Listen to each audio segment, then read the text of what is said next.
देखिए लाइव हम आ गए हैं। जिसको जिसको भी भाई आना हो आ जाए, जुड़ जाए और सुनाएं। कैसे हैं आप लोग? भैया प्रणाम, सब कुशल मंगल है।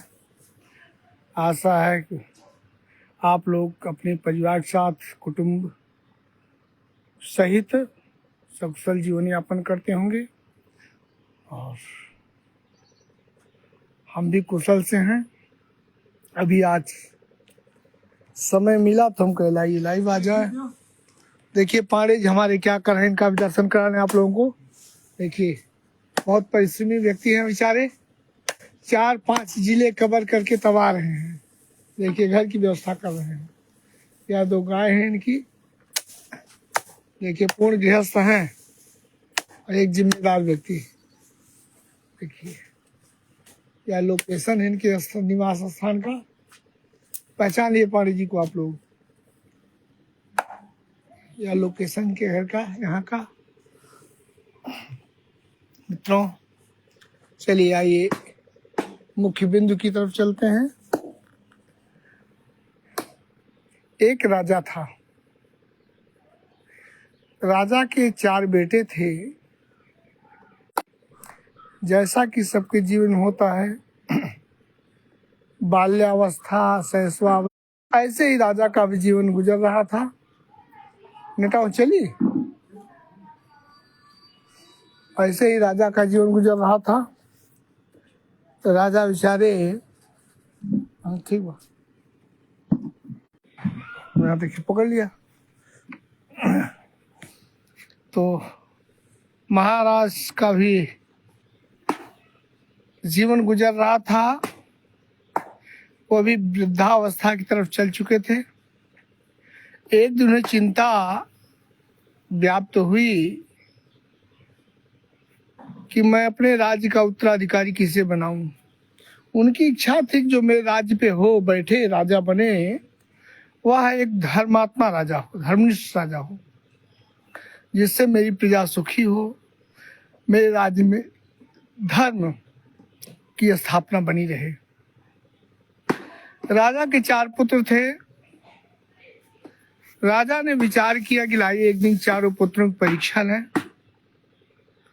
जो इसमें सुयोग्य होगा उसे ही राज्य पर आरूढ़ करेंगे।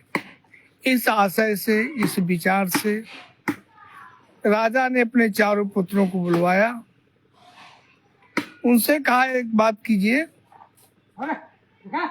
आप लोग जाइए, जो आप लोगों के मस्तिष्क से, विचार से, सूझबूझ से जो संसार का सबसे बड़ा धर्मात्मा हो उसको ले आइए। राजा की आज्ञा को सिरोधार्य करके राजा के 4 पुत्र निकल पड़े राज्य से और दूर दूर जाकर के संसार के सबसे बड़े धर्मात्मा की तलाश करने लगे। ढूंढते ढूंढते एक दिन बड़ा पुत्र आया राज्यसभा में राजा महाराजा के पास।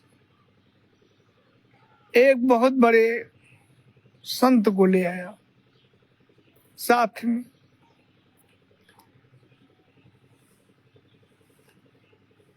राजकुमार, बड़े राजकुमार ने कहा, महाराज संसार का सबसे बड़े धर्मात्मा है। यह एक पैर पर खड़े होकर के गंगा जल में सर्दी के मौसम में तपस्या करते हैं। गर्मी के मौसम में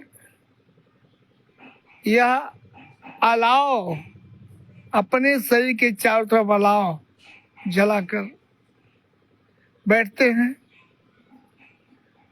4 वेद, 18 पुराण, 6 शास्त्र के ज्ञाता हैं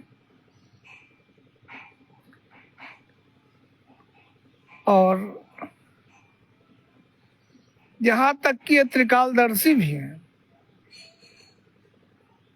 मेरी समझ से संसार के सबसे बड़े धर्मात्मा है। राजा ने कहा हाँ ठीक है, सही बात है, सबसे बड़े धर्मात्मा है।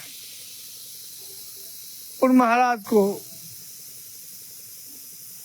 की सेवा करके राजा ने यथोचित सत्कार किया और विदा किया। चले गए महाराज जी। कुछ दिन बाद दूसरे नंबर का पुत्र